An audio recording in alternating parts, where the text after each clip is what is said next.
Welcome back to the festivities. My next guest is one of the most innovative and unique executives on the American business scene today, it says here. He is the inventor of the very popular Nautilus exercise equipment and the sole owner of Nautilus Sports Medical Industries, as well as the Nautilus Television Network. He's also toured with Meatloaf. Please welcome, please welcome Arthur Jones. Arthur, nice to meet you, sir. How are you? Is it a fair assessment to call you a unique executive? Is that how you describe yourself? I don't describe myself as an executive, and who knows what's unique. So. I read some things... eccentric, perhaps. Eccentric. But unique, I don't know. What in your behavior counts in your mind as eccentric? I didn't say that was my opinion. Oh, I see. Other people. I read a couple of things this afternoon about you. I'm not responsible for what the media has to say. All right. Well, so. Well, I guess we can pretty much tear these up then. Let me ask you about a couple of things that I read. This is a huge company, multi-million-dollar, I'm guessing, I don't know, and you hold meetings at the International House of Pancakes? Well, I don't. You know, Howard Hughes had an old Chevrolet and used restrooms. So I don't have an old Chevrolet, but I do use restrooms at times. So, but, what's eccentric about that? Well, no, everybody, of course, uses the restrooms, but... Well, I mean, you've only got so much time. You've got to make the best use of it. Yeah, so. but do you have board meetings at the IHOP there? We don't have a board. You don't have a board? No. But one more time, do you have meetings at the International House of Pancakes? Well, I sometimes go to the International House of Pancakes. Yeah. That's a free plug. Yeah. And wherever I happen to be eating. Okay.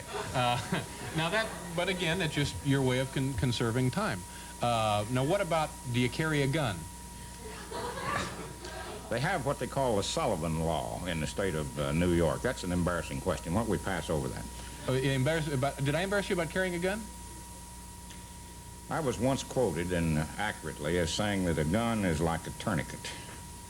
You may never need one, but when you do, you need it very badly and very quickly.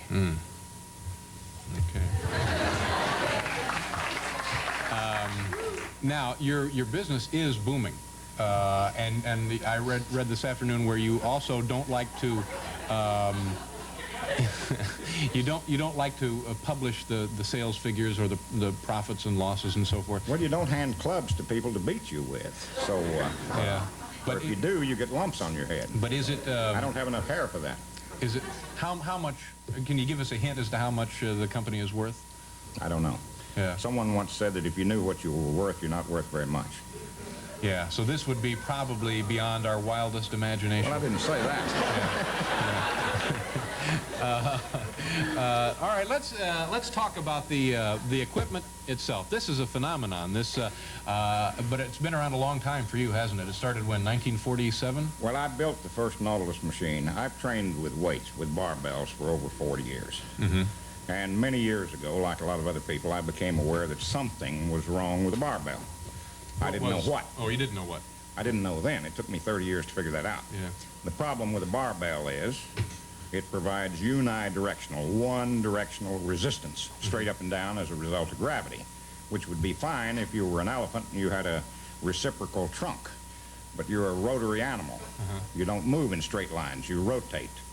Even if you move in a straight line, it's a combination of several rotational movements.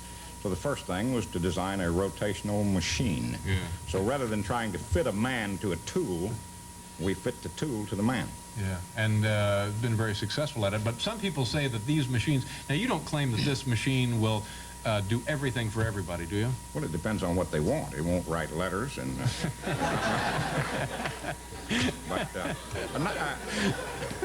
a Nautilus machine is a logical barbell.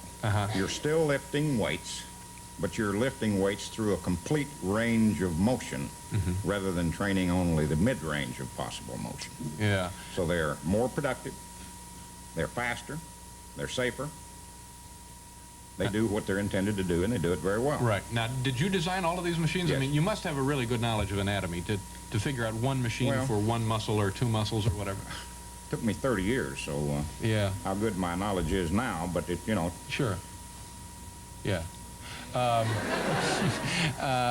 Okay, we